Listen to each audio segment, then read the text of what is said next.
नमस्कार।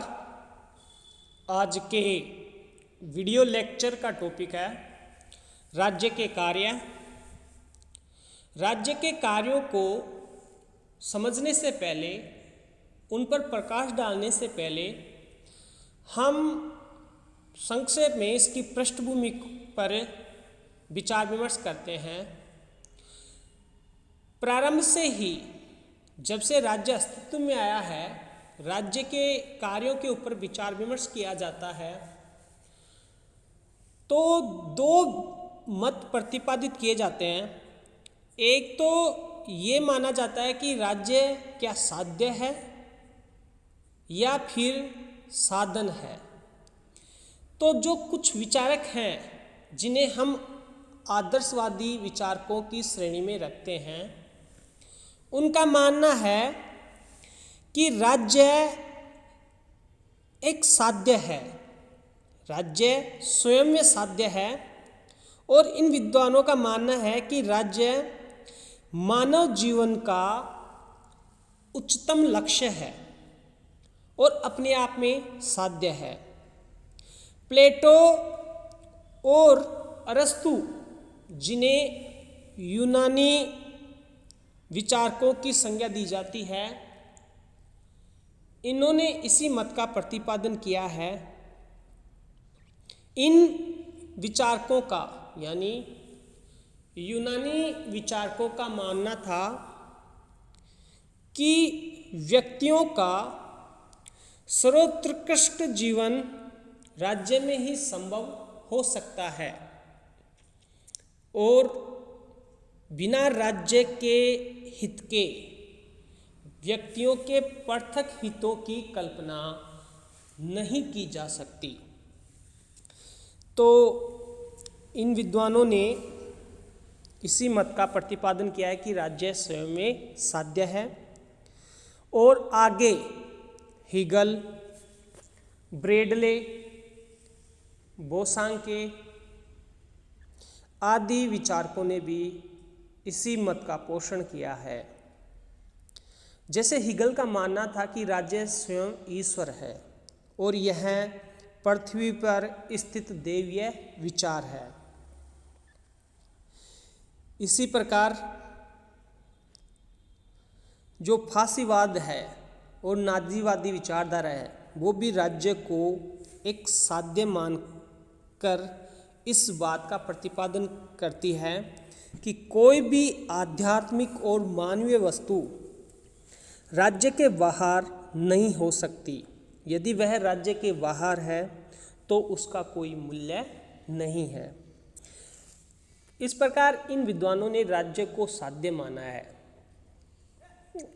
अब कुछ विचारक हैं जिन्होंने राज्य को साध्य न मानकर साधन माना है। जैसे व्यक्तिवादी और बहुलवादियों का मानना है कि राज्य मानव निर्मित कृत्रिम संस्था है जो व्यक्तियों के हितों को पूरा करने के लिए अस्तित्व में आती है।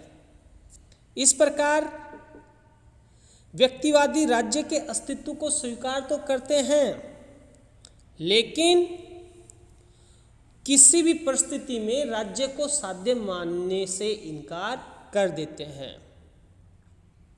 इसी प्रकार जो बहुलवादी विचारधारा है, उनके अनुसार राज्य मनुष्य के राजनीतिक हितों का साधन है। उसकी स्थिति वैसी ही है जैसी अन्य मानव निर्मित समुदायों की है। इस प्रकार इन्हीं के आधार पर यदि हम राज्य के उद्देश्यों का वर्णन करें, विश्लेषण करें, तो राज्य को मानवीय कल्याण का एक साधन माना जा सकता है।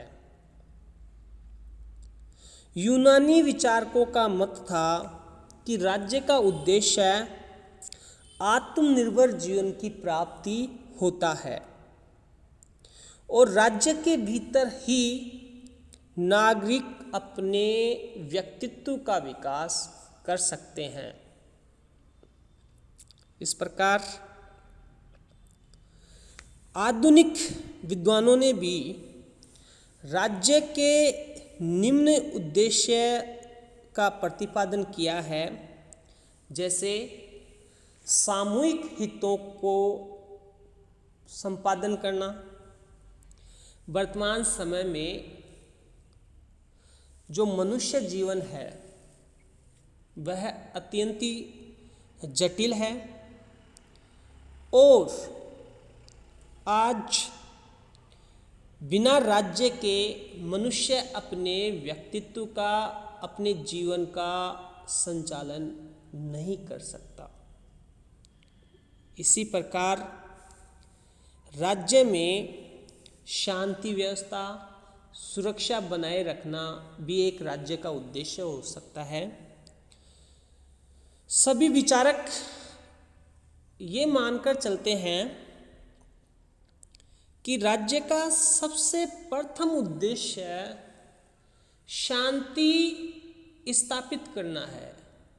राज्य की सीमाओं के भीतर कानून व्यवस्था को स्थापित करना राज्य का मुख्य कार्य है। इसी प्रकार राज्य की सीमाओं की सुरक्षा करना भी सभी राज्य का कार्य माना जाता है। इस बिंदु पर भी सभी विचारक एक मत है। इसी प्रकार विद्वानों का यह भी मानना है कि अंतर्राष्ट्रीय शांति और मानवीय सभ्यता का विकास भी राज्य का कार्य माना जा सकता है। ये भी इन विद्वानों का मानना है। अब हम हमारा जो मूल बिंदु है राज्य के कार्य, उस पर आते हैं। हमने संक्षेप में यह बताने का प्रयास किया है कि भाई राज्य के क्या उद्देश्य हो सकते हैं। कुछ विद्वानों ने राज्य को साध्य माना है, कुछ ने साधन माना है। इस पर संक्षेप में प्रकाश डालने के बाद हम देखते हैं राज्य के प्रमुख कार्य क्या क्या है। तो विद्वानों का ये मानना था कि राज्य के कुछ ऐसे कार्य होते हैं वो अनिवार्य होते हैं और कुछ कार्य ऐसे होते हैं जिन्हें ऐच्छिक कार्यों की श्रेणी में रख सकते हैं। तो जो अनिवार्य कार्य हैं राज्य के वो इस प्रकार हैं। अनिवार्य कार्य या आवश्यक कार्य राज्य के वे कार्य हैं जिनका राज्य को अपना अस्तित्व बनाए रखने के लिए वो काम करने पड़ते हैं। इसी प्रकार जो देश की सीमाओं की या देश की भौगोलिक सीमाओं की सुरक्षा करना राज्य का अनिवार्य कार्य है।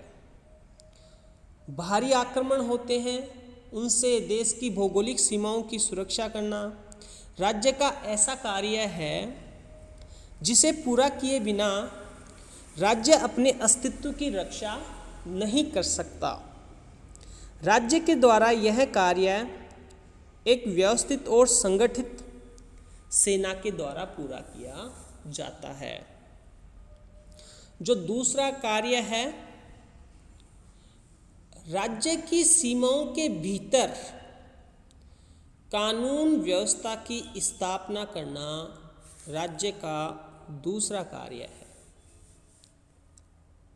राज्य का जो मुख्य कार्य है नागरिकों के जीवन की सुरक्षा करना, उनकी जान माल की रक्षा करना, आंतरिक उपद्रवों से नागरिकों की सुरक्षा करना, उनके अधिकारों की रक्षा करना, शांति व्यवस्था स्थापित करना, ये राज्य का दूसरा कार्य है जिसको हम अनिवार्य कार्य की संज्ञा दे सकते हैं। इसी प्रकार न्याय की स्थापना करना, बिना शांति व्यवस्था स्थापित करने का कार्य तो पुलिस के द्वारा किया जाता है। इसके लिए शांति और व्यवस्था के लिए न्याय का प्रबंध करना भी राज्य का कार्य माना जाता है। इसी प्रकार ये कुछ कार्य हैं जिन्हें अनिवार्य कार्य की श्रेणी में रखा जाता है, जैसे देश की भौगोलिक सीमाओं की सुरक्षा करना,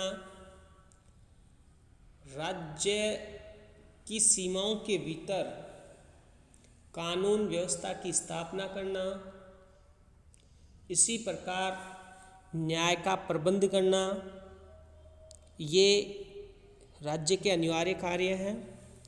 अब यदि हम राज्य के ऐच्छिक कार्यों पर प्रकाश डालें, उनका विश्लेषण करें, तो ऐच्छिक कार्य का मतलब ये है जिनको करना, वे कार्य जिनको करना राज्य के अस्तित्व के लिए आवश्यक नहीं है, लेकिन नागरिकों के आर्थिक, सामाजिक और राजनीतिक विकास के लिए ऐसे कार्य करना अति आवश्यक है।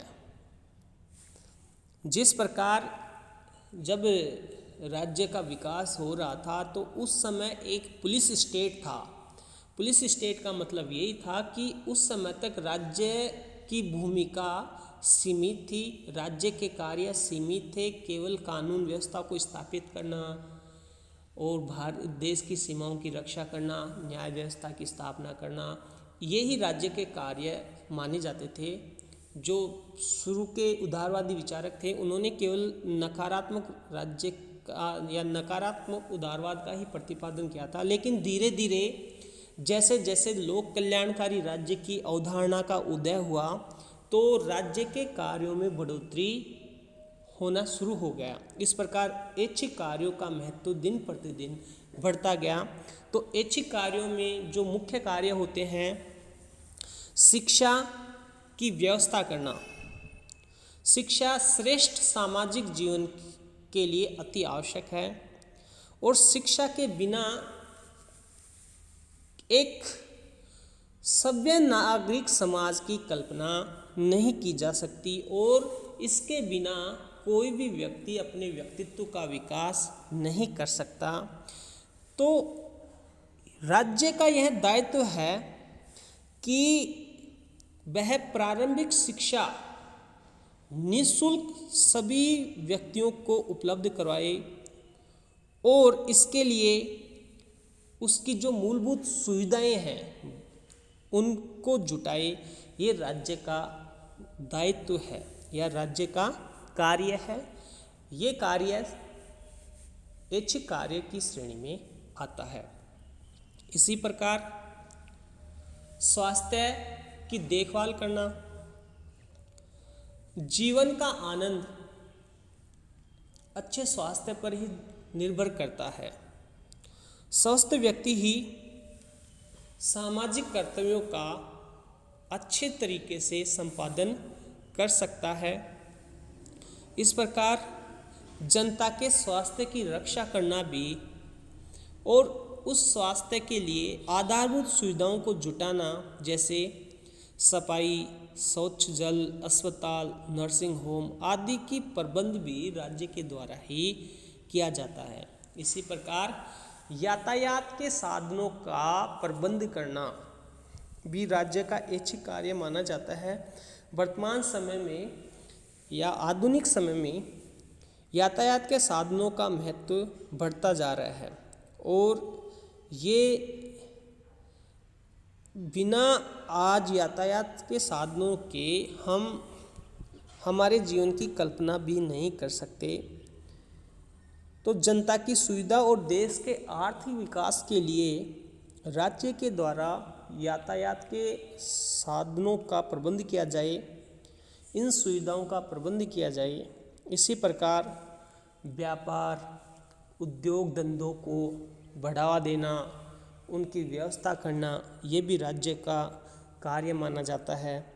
इसी प्रकार जो समाज के कमज़ोर वर्ग हैं उन उनसे संबंधित, उनके कल्याण से संबंधित योजनाओं का संचालन करना भी राज्य का कार्य माना जाता है। इसी प्रकार सामाजिक सुधारों में जैसे कृत्रिम भेदभाव है, उनका उन्मूलन करना भी राज्य का कार्य माना जाता है। इसी प्रकार मनोरंजन की व्यवस्था करना भी राज्य का कार्य माना जाता है। तो ये राज्य के कुछ कार्य तो अनिवार्य होते हैं और कुछ कार्य ऐच्छिक होते हैं। ये ही राज्य के कार्य हैं।